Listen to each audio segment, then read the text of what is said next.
I like companies that center their production and their sales in North America because we've got the highest value added labor system between Mexico and the United States, and we produce where we sell for the most part. Also, if the product is demographically driven in terms of its demand profile, I like that. And if the end product is very energy intensive for its production, because we have the cheapest electricity and energy in the world, that's great. And if the end product is exportable, that's kind of like my trifecta. And so agricultural processing, petrochemicals, things like that are most of my portfolio. Since the Ukraine war started, I have gotten into commodities in a very big way, but I will caution you that most players in most commodity markets are truly global.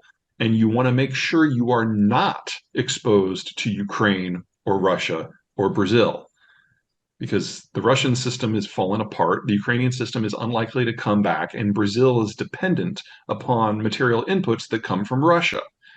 So you've got to be very, very careful where you're putting your money in that space, or you're going to get exposed to all the bad along with the good.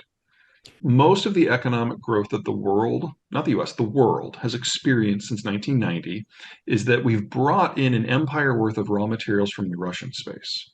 And we've brought in 1 billion workers from the Chinese space. And the outputs from both of those systems have allowed Brazil to bloom in a way that it never could before. We're now seeing all of that in reverse. And if you remove a lot of the added fertilizer that's come into the situation, then the 2.5 billion people that we have added since 1990 are in some very real danger because Brazil is the world's second largest agricultural exporter. Russia is the world's largest exporter of wheat. Ukraine is number five, and Canadian, excuse me, Chinese capital has been part of what's made this all work. And we've seen an increase of the Chinese lifespan by over 40%, 50% since 1990. These things are all linked together. And when you take away the food supply that has allowed all of this to happen, we get to a very dark place very, very quickly. And you cannot replace fertilizer supplies quickly. Nitrogen and phosphate take a minimum of 3 years. Potash usually takes 10. And so far, we've only lost roughly 1/3 of the former Soviet Union's output of this stuff. And that has already been enough for almost every producer in the world to have gone through all of their reserves. The only reason we're not in a food crisis already is because people had reserves and Mother Nature was very, very kind to us this past year. There's no way we're going to repeat that next year. That takes all that fertilizer out of the We're in this marketplace. weird situation where the Biden administration is trying to provide letters of comfort to point out to financiers and shippers that these things are not under sanctions in order to limit the damage.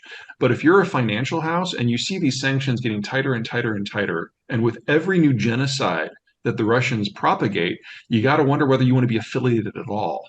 So, most to this point of the reduction in fertilizer shipments, roughly 1/3, has been because companies don't want to touch it, not because they're under sanction.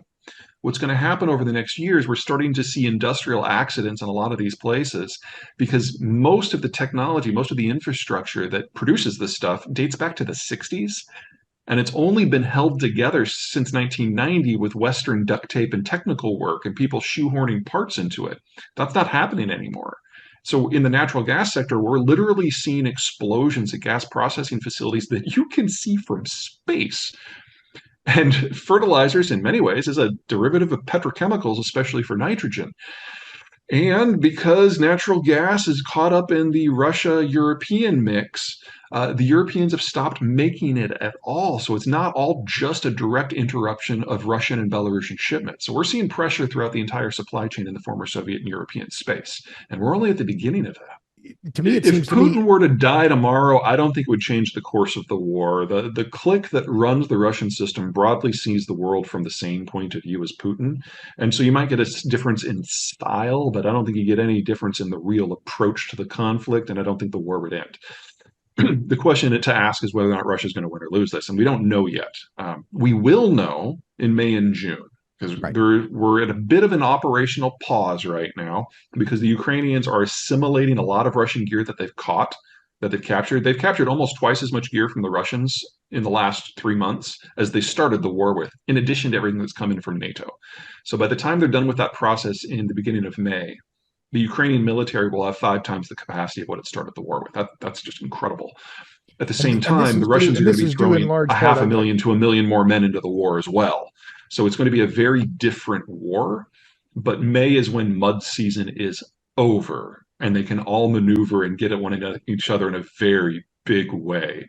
And we will know by the end of June at the latest who is going to rule at that sort of conflict. And then we can start making predictions about who's going to win. It probably looks a lot Ukraine. like the history of Russia, an inefficient state that's run by a kleptocratic aristocratic class that oppresses everyone around it in a desperate attempt to find some security. I mean, this we've seen this movie before. We've seen it at least 11 times. Over The again. explosion in output that we saw since 1990 was largely because of British Petroleum, or I guess it's just BP now, and the Western services firms. They're all gone.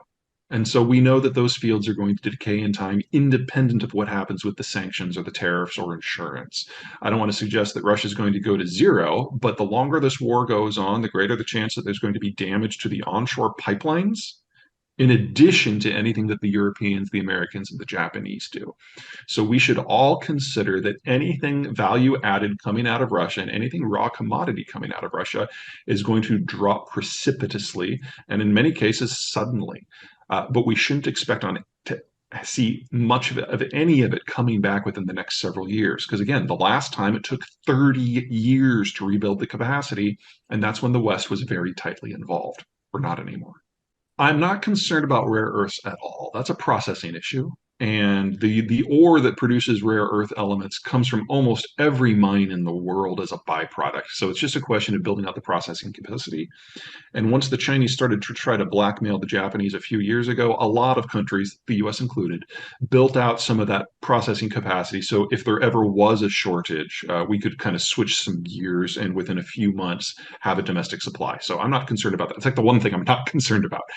Industrial gases are a messy space because every gas has its own economics, but all of them are sourced from something called an air separation unit, which just takes the atmosphere and splits it into different chunks. Most air separation is done for oxygen and nitrogen as part of steel foundries, and that's no exception when it comes to the former Soviet Union.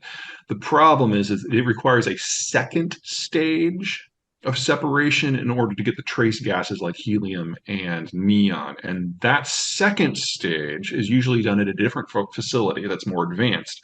And in the case of the former Soviet Union, where 80% of the stuff comes from, that second stage was largely done in Mariupol, and all the infrastructure has been destroyed.